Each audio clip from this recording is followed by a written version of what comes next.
Tiene la palabra la otra autora del proyecto, la diputada Cecilia Guerrero. Gracias, señora presidenta. Sin lugar a dudas, vivimos en una sociedad marcada por la pluralidad y la diversidad, donde nuestros niños, niñas y adolescentes, conforme al derecho convencional que tiene jerarquía constitucional en nuestro país, tienen la condición de sujetos de derechos. Y los estados parte, la comunidad en general, tenemos la obligación de propender al respeto irrestricto de los derechos humanos de nuestros niños, niñas y adolescentes. En el ejercicio de la función legislativa, hemos tenido oportunidad de reunirnos, de receptar inquietudes, dolores de muchas mamás, de pequeños y pequeñas que tienen alguna discapacidad o que presentan alguna condición. Y en esta tarea de dialogar con ellos y fundamentalmente de escucharlos, receptamos infinidad de problemáticas que atraviesan cotidianamente en todos los ámbitos de la vida, pero especialmente en el ámbito educativo. El dolor de una mamá de ver que su niño o su niña son dejados en el patio de un establecimiento educativo sin ningún tipo de atención ni contención, porque es un niño diferente a lo que se considera un niño o una niña común. Ver cómo en los establecimientos educativos a veces se llenan de excusas que terminan en los hechos segregando, discriminando a los chiquitos con discapacidad, sin darse cuenta que se está configurando actos de vulneración de sus derechos. Esto nos llevó a empezar a estudiar sobre estos temas, a buscar antecedentes, a ver de qué se trataba la educación inclusiva y a confluir en la necesidad de proponer algunas normas jurídicas que puedan servir por lo menos como herramienta para erradicar esos actos de violación de derechos, esa vulneración, esa discriminación, porque fíjese que muchas veces son ocasionadas por desconocimiento, por no saber cómo actuar, por no saber cómo contenerlos, y en ocasión también de algunas visitas realizadas a establecimientos educacionales y conversando con los propios docentes, ellos mismos manifestaban la necesidad de ser formados en herramientas pedagógicas que les permitan abordar, contener e incluir a las infancias con discapacidades. Digo, es son los propios docentes los que manifiestan que en sus trayectorias de formación docente, cuando se los preparan para recibir sus títulos que les permite ejercer a posteriori la noble tarea de enseñar, no se les proporciona esa formación, aunque sea mínima, que luego en la vida profesional les permita saber a ciencia cierta cómo manejarse con esos chiquitos y chiquitas que presentan alguna dificultad, que padecen alguna discapacidad o que tienen problemas de aprendizaje. Y la Organización de Naciones Unidas, en el año 2013, cuando el Alto Comisionado para los Derechos Humanos realiza el estudio temático sobre el derecho a la educación de las personas con discapacidad, reconoce expresamente el derecho a la educación inclusiva como la modalidad más adecuada para garantizar la universalidad y la no discriminación en el derecho a la educación. De igual modo, la Comisión de los Derechos del Niño recomendó en el año 2018 al Estado argentino asegurar a las infancias con discapacidad el acceso a una educación inclusiva a través de la integración a escuelas comunes de calidad. Es por ello que es necesario realizar las transformaciones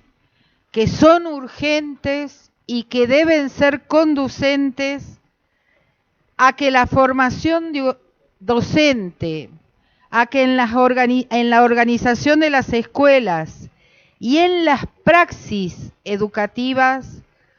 puedan atender integralmente a la diversidad de las y los estudiantes, sin exclusiones de ningún tipo,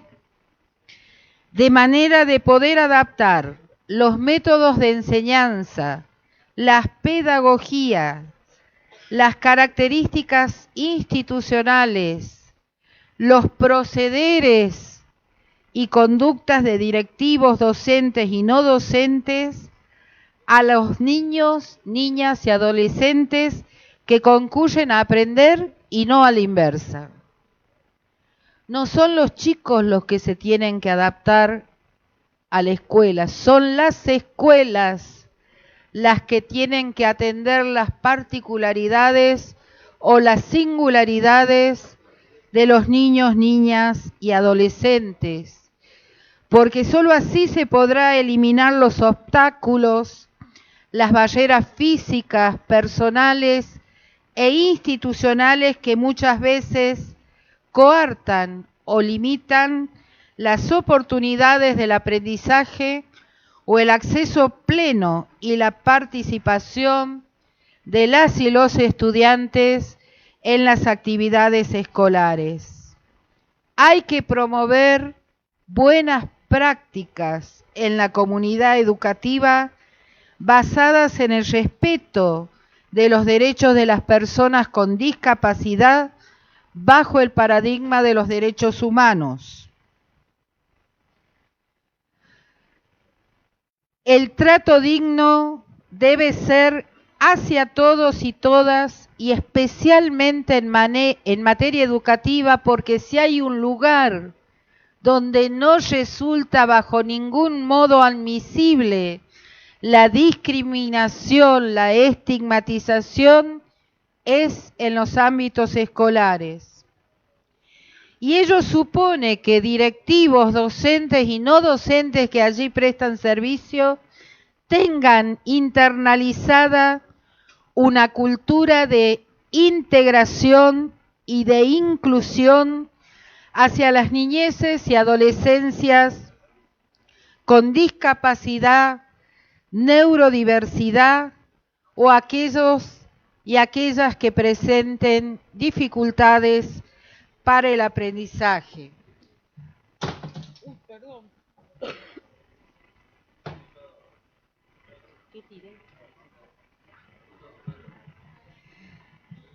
Las y los estudiantes no deben ser vistos como un problema o que son, como decía mi compañera Verónica, responsabilidad exclusiva de la maestra o el maestro integrador o del acompañante terapéutico. Porque si bien las escuelas especiales continúan existiendo, no es menos cierto que hay que respetar el derecho de los responsables parentales a elegir una escuela común para sus hijas o hijos discapacitados. En la medida en que la comunidad educativa de todos los establecimientos educacionales, en cualquiera de sus modalidades, se encuentre debidamente formada, sensibilizada y capacitada para conducirse frente a las infancias con discapacidad, se disminuirá el riesgo que señalábamos de que por desconocimiento incurran en actos de discriminación que lesionen, conculquen o violenten los derechos humanos de los niños, niñas y adolescentes.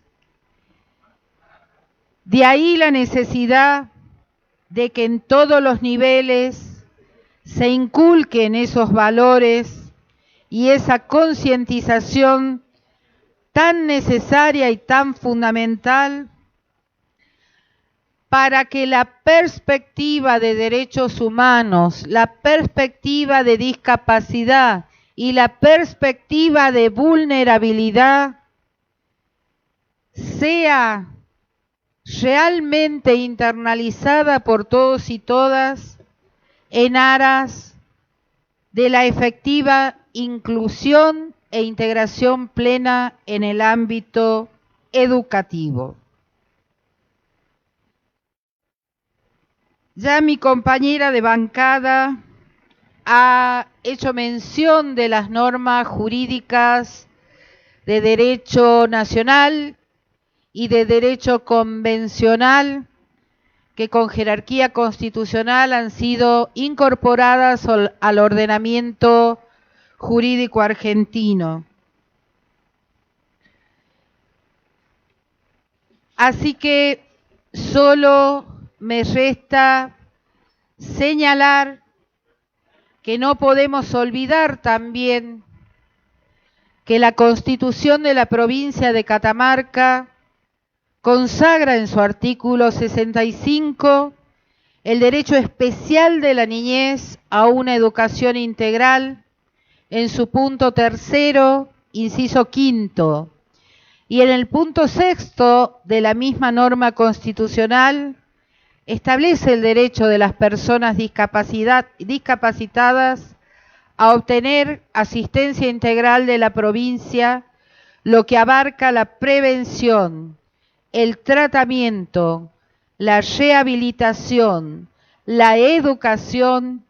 y la capacitación e integración laboral y social de las personas. Por ello, señora presidenta, solo me resta hacer votos para que el compromiso por la inclusión y la integración sea efectivo, pleno y permanente en toda la comunidad y también en las escuelas, para que nunca más una niña catamarqueña o un niño catamarqueño padezcan de discriminación, de estigmatización y entre todos y todas podamos garantizarles una vida plena y el acceso efectivo a sus derechos humanos. Muchas gracias.